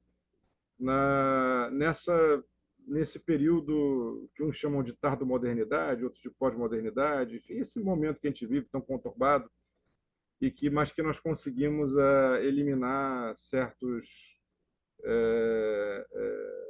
digamos assim, certos radicalismos das vanguardas históricas, né, que ainda alguns professam, assim como outros. Não sei se você está acompanhando a cena, mas existe uma garotada aí de 20 a é uma turma restrita, de 20 a 30 e poucos anos, mas que escreve poemas como no século XIX, né? Eles acho que estão com uma saudade grande do passado Uhum. e não fazem poemas como... Não trabalham essa forma fixa, como, por exemplo, você, Paulo Henrique Brito, Antônio Cícero, enfim, Marcelo Diniz e outros poetas que estão ancorados no presente de maneira muito forte, né? Era isso que eu queria perguntar. E após isso, 3 poemas, eu passo para a Suzana fazer o encerramento. Bom, tem muito também da sua inclinação pessoal, ou de como você vê, né? E, bom, tem a questão histórica de como, em que geração você está, o que sua geração faz, mas, em última instância, é, é aquilo de que você gosta e aquilo que você se sente bem fazendo, né? E talvez não tenha muita explicação. 10.000 coisas colaboram para a gente topar com alguma coisa, gostar de alguma coisa. Quer dizer, eu poderia nunca ter topado com a história do mundo para as crianças e, portanto, com Monteiro Lobato. No entanto, topei com aquilo e foi fantástico. No mesmo ano que eu topei com Fernando Pessoa e com a poesia húngara, eu topei com o Borges acidentalmente e se tornou, para mim, assim, uma grande matéria-prima de pensamento, assim, uma maneira de pensar a literatura, pensar a tradução, mais do que praticamente qualquer crítico literário ou pensador. Se tornou uma espécie de norte, de uma maneira, ao tempo, jocosa e e divertida de pensar as coisas, mas também extremamente profunda. Poderia nunca ter topado com ele. E, então, a gente vai de acidentes para acidentes, alguns péssimos na vida, mas, sei lá, a felicidade se faz de acidentes felizes, né? E como é que eu comecei a gostar? Quer dizer, eu conhecia música popular, etc. Como é que eu comecei a gostar de música clássica? Em 1972, se não me engano, um maestro meio pop soltou um LP com gravações meio resumidas de trechos de obras clássicas, né? Entre elas, uma versão meio resumida do primeiro movimento da 40ª Sinfonia de Mozart, que foi parar nas rádios populares. Eu vi aquilo e fiquei deslumbrado, né? Meu pai tinha um amigo que gostava de música clássica. Fui falar com ele, etc. Eu disse, olha, na realidade isso é uma coisa maior, etc., né? Recomendou que eu comprasse o disco, ouvi o disco, fiquei encantado por sorte, naquela época, a Deutsche Grammophon tinha uma coleção que se chamava Para Milhões, né? Que era uma antologia de cada autor. Então, Brahms para Milhões, um movimento de uma sinfonia, um movimento de concerto para violino, etc. Comecei a comprar aquilo e nunca me deleitei tanto, né? Então, quando descobri as formas e o prazer das formas, né? E como a gente pode fazer, como elas são plásticas e moldáveis, como aquilo faz a poesia parecer uma escultura, inclusive, né? Não é porque a gente deixou de ser figurativo que a forma não existe na escultura, né? E mesmo se volta aqui e ali para a figuratividade, não é? A pintura não deixou de ser figurativa, ela parou o figurativismo, mas volta e meia volta a um certo figurativismo. Idem as estátuas, né? E a escultura. Então, acho que é por aí. E se a gente realmente gosta da coisa, vai gostar de uma ou de outra e vai tentar aprender e usar. Em última instância, o que é, o julgamento se dá pelo resultado, né? Não tanto pela matéria-prima, né? Dá para fazer coisa interessante com tudo, né? Ou quase tudo. É isso que eu ia dizer, mas aí tem o it da coisa. Esse it é que é o, ou como diria talvez o Sargentelli, o borogodó da poesia, que aí não habita qualquer soneto, né? Assim, esse, É, esse, não, né? para isso existe a lata de Essa lixo, e a ginga, gente tem que saber usar a lata de lixo, né? isso, é. E voltar e, sei lá, corrigir. Às vezes corrigir para pior, né? Que também não é raro, né? Assim, Acontece. já vi críticos severos pegando o poema de um determinado autor que deixou os rascunhos e dizendo, não, o rascunho 12 é muito melhor do que o rascunho 18 que ele publicou. E não existe regra fixa, né? Mas existe, como é que eu posso dizer? Existe o hábito e o gosto que norteiam a gente e a gente tenta fazer o melhor possível com isso, né? Uhum. É isso. Bom, Nelson, obrigado, muito obrigado pela sua, né, por ter estado aqui com a Posso gente. só ler um Muito pedacinho de tradução, um pedacinho de Não, eu tradução queria para que você arrematar? falasse, queria que você Ah, falasse três poemas, ou podem ser ah, traduções ou poemas. E aí eu passo para a Suzana encerrar. Eu mais ou menos encerro aqui a minha participação, te agradecendo a poxa, eu é que presença, a agradeço voz. o convite, foi um grande prazer, sério. E Alegria ter tido você aqui. grande, Queremos ouvir grande os poemas. alegria e muita gratidão. Foi E, delicioso. e por fim, Suzana encerra. Espero que tenha sido legal. Foi ótimo, está sendo ótimo. Vamos lá. Então, aconteceu?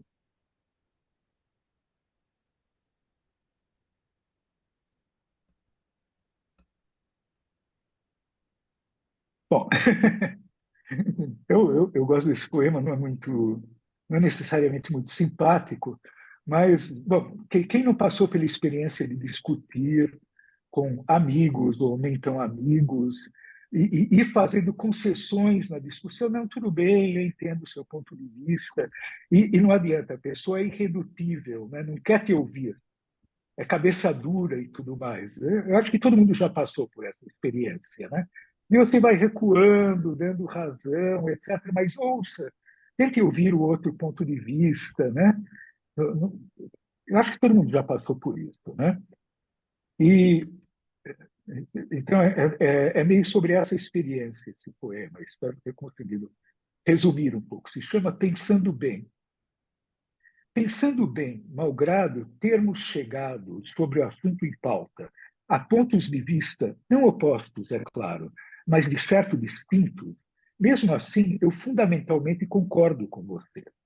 Porém, como esses pontos de vista, embora nem de todo opostos, mesmo assim trazem à tona ideias diferentes, pensando bem, talvez eu não concorde sempre em tudo com você.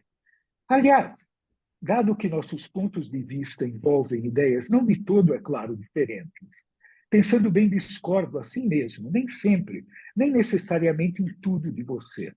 Discordo não porque no assunto em pauta nossos pontos de vista sejam diametralmente opostos, mas já que suas ideias são não só diferentes, como imbecis, pensando bem, foda-se você.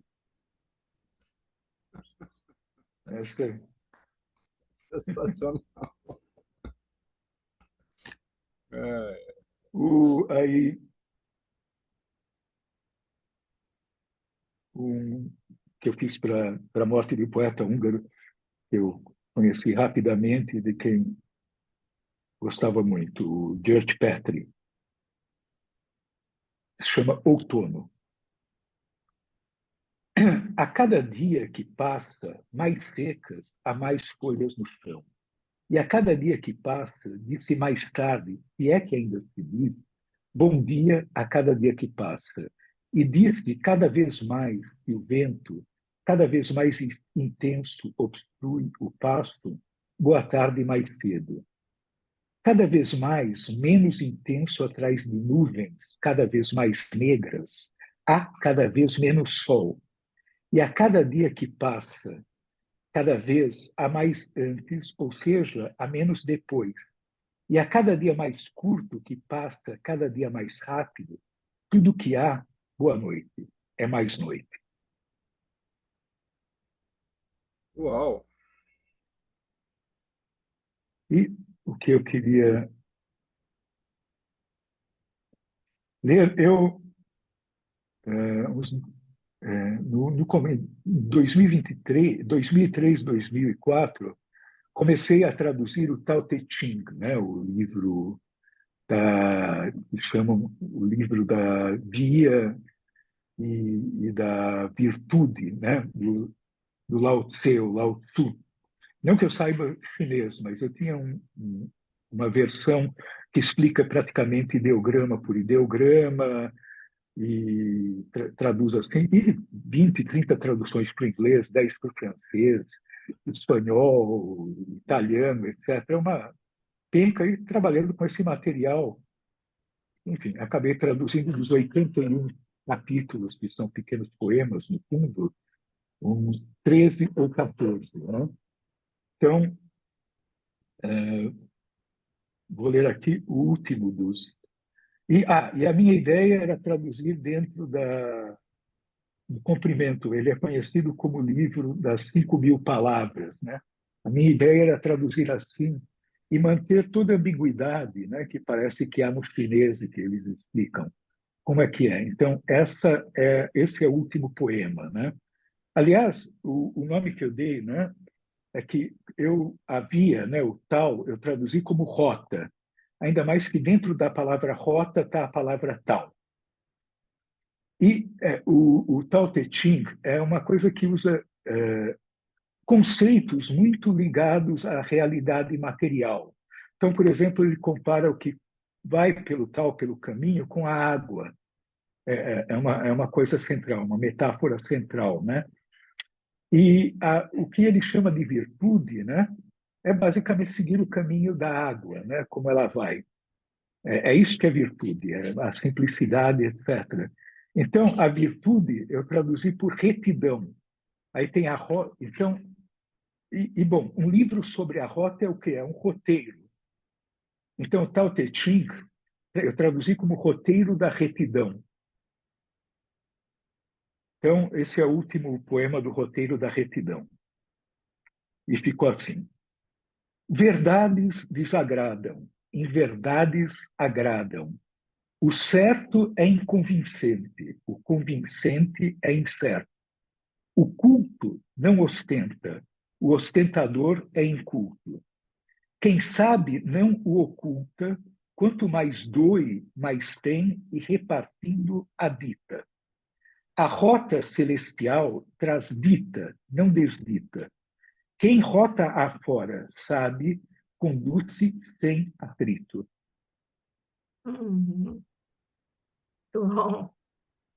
Eu adoro o Tao Te Ching. Eu tenho aqui algumas versões, traduções, enfim. Não tenho. Tem algumas muito boas. Bom, se Deus quiser, né? Eu Vai ainda sair. termino essa tradução. Ah, tá. Eu pensei que já tinha saído, Nelson. Não, não, não eu traduzi 13 dos 81, né? E Ah, publiquei. tá. 13, né? Publiquei alguma coisa na Folha. Aham. Então, Nelson, assim, o Instituto Estação das Letras te agradece demais essa colaboração conosco, com o nosso concerto, por essa conversa cheia de interrupções, né? Enfim, a gente não comanda, né? Como a gente acha que comanda Interrupções tecnológicas. tecnológicas, maravilhoso, tá?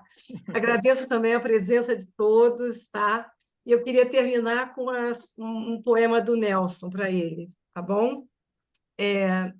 Eu gosto muito desse poema. Ele tem um quê de erótico, uma cantada, né? Lembra, lembra a pulga do, Do John Donne, né? do John Donne, né?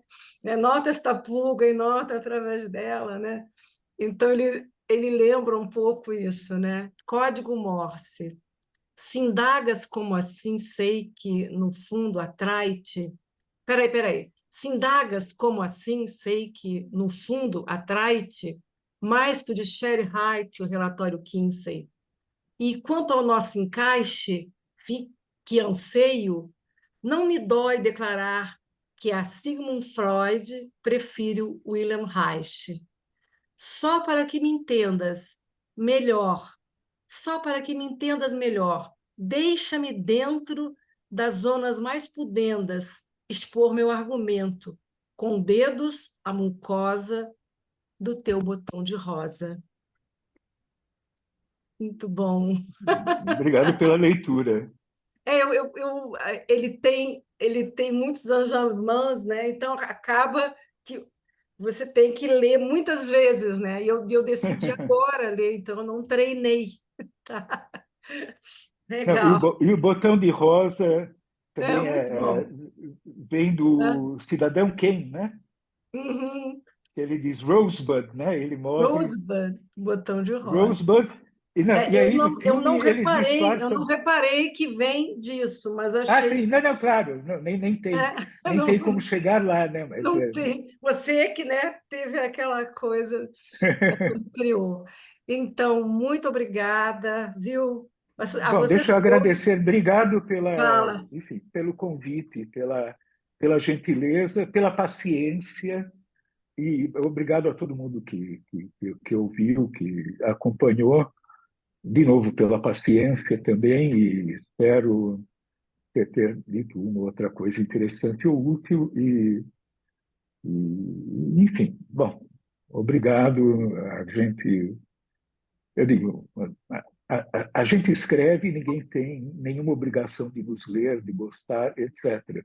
Então, é uma grande gentileza e um favor que as pessoas fazem ao autor e não o contrário, né? Em nos lerem e nós ficamos endividados. E o jeito de pagar a dívida para com os leitores é tentar escrever bem. Se a gente consegue ou não é outra história. Mas Você nós faz paga, o possível. paga com louvor. É isso aí. Ora, muito obrigado. Maravilha, Nelson. Obrigada, Obrigada, viu? prazer. Feliz de te ver de novo aí. Boa tarde. Obrigada. Muito obrigado. Com grande prazer, Nelson, pessoalmente, se abraço, possível. beijo grande para todos. Um abraço. Um beijo, Tchau. Sana. Xará, até logo. Xará. Obrigada, Xará. Um abraço. Ok.